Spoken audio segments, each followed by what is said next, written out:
Commissioner Adam Silver said last Tuesday, right after we recorded, basically, that the NBA will turn to a consideration of expansion after the league's media rights deal is finalized. They then finalized that deal a couple days later, Hmm. and news broke earlier today, actually, that TNT is choosing to match Amazon's offer, which means we may not be quite done with Inside the NBA.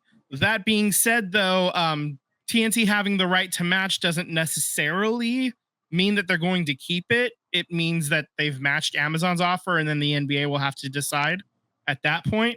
And if the NBA doesn't choose TNT, then at that point, then it's probably going to hit some legal battles and stuff like that.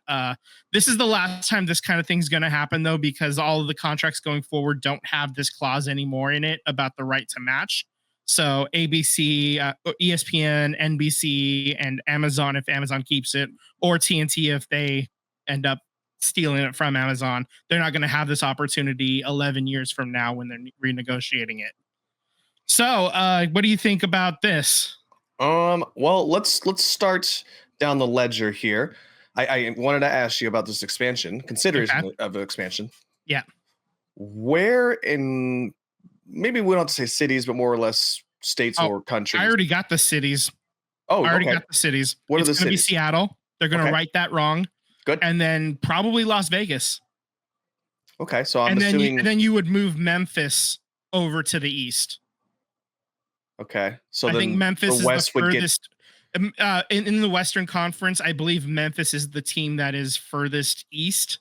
So Okay, it's just easy enough, and they're already Central Time Zone, and there's already like Milwaukee and Chicago. They're already in the East in the NBA. So as far as like time zone travel, staying in a time zone, that's not a problem. Texas is also Central I Time wonder. Zone, I but wonder yeah, to balance out East and West if they take a Texas team and make one into the East. no, because It's there's two. It's teams. be two West There's teams, right?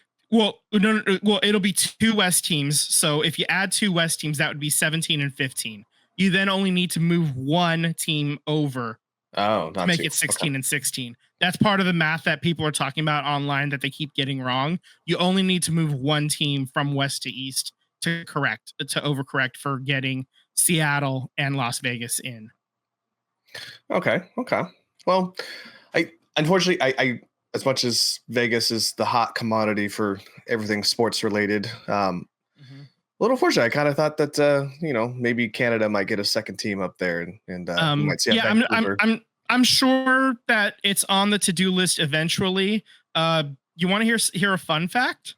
Hmm. Your boy, just for shits and giggles, has been thinking about the possibility ever since the A's news broke last year. Basically, I've been thinking about what if somebody just came along and decided to like willy nilly just expand the league out to 40 teams.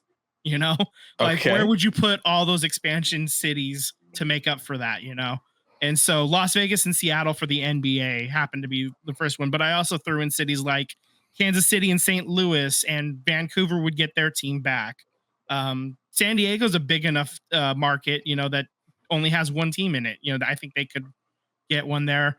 Pittsburgh, Cincinnati, Louisville, cities like that, because with Kentucky, you get the University of Kentucky does really well all the time. You can get a professional team in there as well. I mean, it's just a bunch of computations I had in my mind. I also threw Montreal out there as a possibility. This is something that I've been thinking about for a long, long time, and not just baseball, but basketball and football and hockey even too. So like I've the possibility of expansion. I've been thinking about it long and hard for a long time, about not about every league. And I honestly believe Las Vegas and Seattle are going to be first for basketball.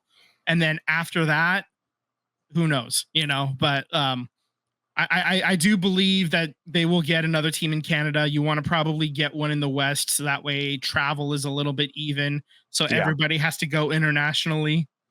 Or I Uh, mean, you could put one in the middle. I mean, you could go to Winnipeg's a little far, but you could go to like. not that big of a city, though. I mean, True. geographically they're kind of in the middle, but as far as population, I think you'd rather put one in Montreal or Vancouver. Those are your top three cities. Toronto, which already has the Raptors, What obviously. about Ottawa? Ottawa's the capital. I think they're like fourth. Actually, let me go to this spreadsheet. I happen to have this data handy. Um.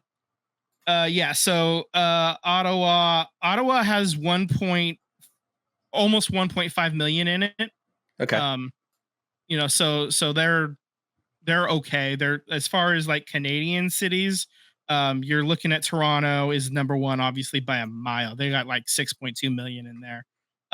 Then you got Montreal at like 4.2 million, and then Vancouver's your third. They got 2.6 million. Do you happen to have Calgary on there? Calgary is 1.4 million. They're actually a little bit less than Ottawa. I believe Ottawa is fourth in terms of medium market size. Okay. So it's not just city population; it's like the neighboring cities as well around it. You're not going to put one in Quebec City or Winnipeg. Winnipeg doesn't even have 1 million people in their area. They're like of all the the four major markets, the four major sports. They're the city with the lowest population of anybody, U.S. and Canada, with at least one team in the market. So okay. So I don't see Winnipeg or Quebec getting anything, and Quebec would just basically be, an expansion to bring back the Nordiques, so to speak. They're both under 1 million. They're not getting anything. So yeah. I guess my fear is, I don't want to dwell on this too much longer, but I guess my fear is that if you have Vancouver, does it start feeling a little crowded going up on the West Coast? Do you need to balance it Portland, out? Seattle, Vancouver, soccer does it. They don't seem to have a problem. You got the Whitecaps, you got the Sounders, and you got the Timbers all in that, Cascadia region. They have their own little mini rivalry between the three of them. I think it helps. Yeah. Well, I think it helps. And the league had Vancouver and Seattle before. Yeah, And that's Portland. what your Grizzlies were and your OKC Thunder were. Yeah. But yeah, I'd like to have those teams back there. I think arguably, my personal opinion, I really loved Vancouver's uniforms. I like the color schemes of those back in the day. Yeah, they had teal in them. Okay, that's a fair point. Yeah, it's a fair point. Teal in the 90s were, synonymous. Yeah. Well, to your second point of the ledger here, I'm super excited, man. I think that Emmy awarded show that they host, I'm glad, man. It's people say what you want about it, that they're obviously homers and, but they have good bands here. And I think it's entertaining. I'm not going there for sports content. I'm going there for entertainment. Exactly. And the sports is tertiary to that. Yeah, exactly. From the scenes of Kenny and Shaq running to the big board and Kenny pushing Shaq into the Christmas tree, there's very moments that I'm like, wow, this show does some pretty funny stuff. I think I love that Chuck leans into being that bad guy to certain fan bases whenever they go into town, so I'm happy to see that show's going to stay around for a little bit longer. And I hope that TNT gets the job done, Yeah. That being said, I honestly feel like the league is going to take the Amazon deal anyway. I think that's where it's headed, and then we're going to go to court and hash it out. I think the right to match. I don't necessarily, like I said, I don't necessarily know that means that it's the right to keep it when you try to match it. I think, and I feel like the league is kind of going for a divorce from Warner Brothers Discovery, especially since David Zaslav has taken control with that merger, and it's just been chaotic over there. They've been canceling completely finished movies because they can take a tax write-off. It's ridiculous. Well, yeah, but everyone's doing that. Netflix does all that. Well, no, absolutely. But like big name stuff, and this is tip of the iceberg. There's a lot of problems happening at Warner Brothers Discovery right now, and which is the parent company of TNT. So yeah, they still got hockey anyway. They'll be fine as far as like sports content. They still have stuff going on there, but I feel like this is still going to be the end of TNT and NBA. So nearly 40 years, man, or probably over 40 years, I think, huh? Close to it. Yeah, I'd say close to it. It was like early 80s. I think they started. Anyway, All right, so let's switch gears then to the NBA Cup. The Emirates NBA group draw happened. The Warriors are going to be in West 3. And so in West 3, they have Denver, Dallas, New Orleans, and Memphis in there with them. So that's going to be kind of tough, like at the top end. Denver and Dallas, the last two Western Conference champions. And obviously Denver was the NBA champion. Yeah. Hey, Tim, do me a favor. Can you throw that graphic up there of the the NBA one, the only NBA one? There we go. The group draw. Perfect. I'm on a delay here, so I'm trying to keep up at the same time here. So, right. Okay.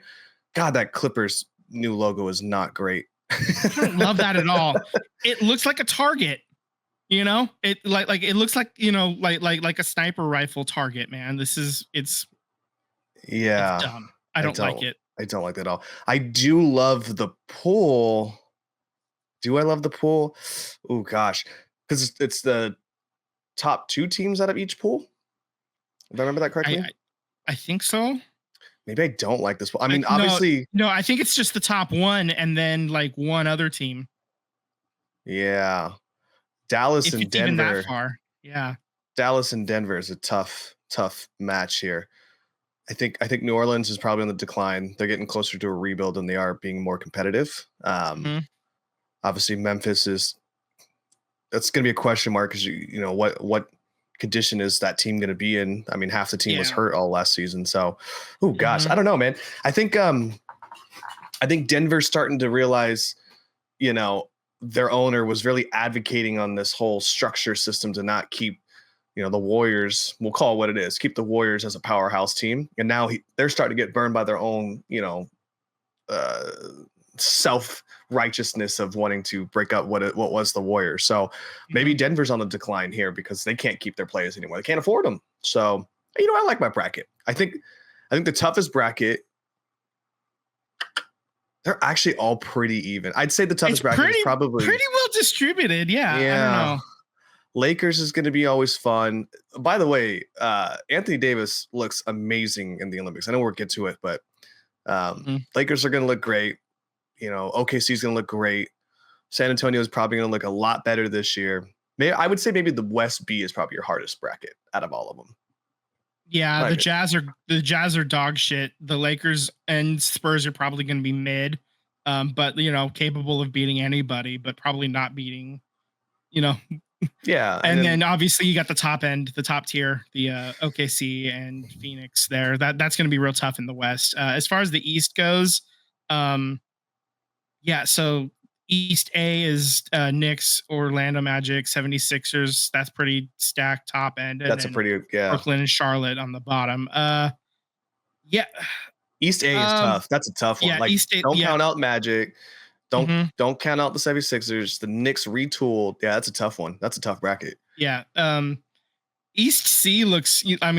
Boston has to worry about Cleveland a little bit, but then after that, it's the Hawks, it's the Wizards, it's the Bulls. So the league did it again for the Celtics. I know. Easy right? path. The Mickey Mouse path to the title. Okay. I'm kidding. The Celtics went out and earned it. The other teams didn't get it. Like they didn't earn the right to play them to stop them. Anyway. No, the Mickey Mouse path was the Lakers in the bubble. In 2020. Yeah, absolutely. Got him. All right. Okay, so those games are going to begin November 12th, and those games are going to be part of the schedule actually too. So I think they were last year too. They were. Yep. The only added games to the schedule are going to be like playoff games in the Emirates Cup tournament, and that'll be in December. So don't have to worry about that. Let's see. And then let's talk USA Basketball Showcase. Let's flip that image, Tim. So Team USA men, they beat Serbia 105-79. That was in Saudi Arabia. And then in London, they squeak out the win against South Sudan 101-100. LeBron made the last second bucket with like 6 seconds left. So you watched that game specifically, Ty. Oh my gosh. You want to talk about South Sudan putting themselves on the map. I think they have two NBA players that are probably a starting player. Like they have NBA players, clearly, right? Right. They went toe to toe. But as far as like starting NBA players, I think they have two of them. So shout out to South Sudan. Obviously, Steve Kerr took the blame on this. Said he didn't have the guys prepared. Maybe their focus wasn't there. That's always the big question mark with our team is that, is their focus there because they think that they're the biggest and the baddest dog in the land, and rightfully so they are at times. But South Sudan and even the Australian game, where they had to come back and damn near win that one too. So that was a great game. LeBron James looks amazing, and I'm glad I get to say it on this side and not the side where I'm going against him and I get to curse his name. Right. Today, man, like I got to watch the game against Germany, which USA won that one 92-88. That was a barn burner, like to the end. And then like 3 minutes left in the game, LeBron James said, "Hold my beer, I got this." And he took over, like absolutely took over the game and was flying, man. I mean, at 39 years old, you would have thought he was, 27, 28 years old. Like he was absolutely everywhere, defensively, offensively, crashing the board, making threes, passing out to outlets. I mean, he was amazing today. Single-handedly the reason why both of these games have been won for Team USA is all on the shoulders of LeBron James. And it's not on here, but he will also be the flag bearer for USA going into the opening ceremonies. So Cool. That's a good honor. Congratulations to him. I think he's that guy.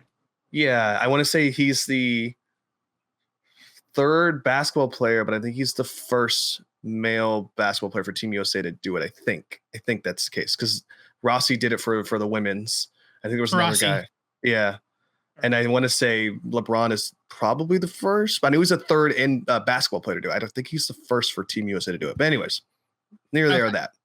So everything kicks off here shortly here. Coming around the corner for the Olympics. This was their last game for the showcase to get geared up for it. And I am genuinely excited. I watched a video that made me crack up. So Vince, my pronouns for the Olympics are going to be USA. Oh Lord. Oh fuck. All right. On the women's side, team WNBA beat Team USA 117-109 in the WNBA All-Star game. I think so. Caitlin Clark set a rookie record for assists in the All-Star game with 10. The actual record is 11 by Sue Bird, and Caitlin had 9 assists at halftime. So she didn't really get the opportunity to, I guess, get the final assist to get past her. But oh no, it was like in the third quarter. I take that back. Not at halftime. It was in the third quarter. She was talking about that. She was like on the bench and getting interviewed live. Angel Reese also ended up with a double-double in that game. So the rookies that didn't make the Olympic roster definitely had an impact. They're the first rookie tandem to score that many points as a rookie in an All-Star game, and B, have that many assists as a rookie in an All-Star game. So, absolutely. Yeah. Yeah, just absolutely wild performance from them. I watched the bits of that game off and on over the weekend too. So I'm excited for the Team USA women's basketball as well. Like they really should. This will provide a nice little wake up call as well because the players that were on the bubble and didn't quite get the call were on this WNBA All-Star team. So it's it's a nice little alert saying, hey, get your focus in. Like they're supposed to go and win gold. This will be like the 8th time in a row that they're trying to do it. If they do get the job done, it'll be 8 in a row. And that's what's expected, especially on the women's side specifically. The other countries just aren't quite ready yet. I mean, some of them are getting closer, but they're just still not there yet. And they need to handle business. And it's nice to just get your bell rung a little bit before, so you don't have to have it happen on the big stage. So women are going to be playing Germany tomorrow. That's another showcase game leading up to the Olympics here. I think that's their last showcase game. I would imagine so. They start the 25th. Yeah. Right. I mean, basketball and soccer both start like right before the Olympics actually have their opening ceremony. Like games are already happening the day before. So that's Yes. just fun facts. I still think the powerhouses for women, it's France is still a powerhouse for the women's side. I want to say Spain is another one that's up and coming. But one I'm very curious about. I don't know if they made it, but there's this girl that I keep seeing all these videos about, and she plays for China, and she's like 7'1", and she's 16. So I'm very Dang. curious. I don't know if China made it. Obviously, one player doesn't make the makeup of a Olympic team or Olympic squad, but definitely going to keep my eye out on this kid and see if she comes to the stateside here. She seemed like she was an absolute powerhouse playing it in some of the games I watched. But again, giants among little people.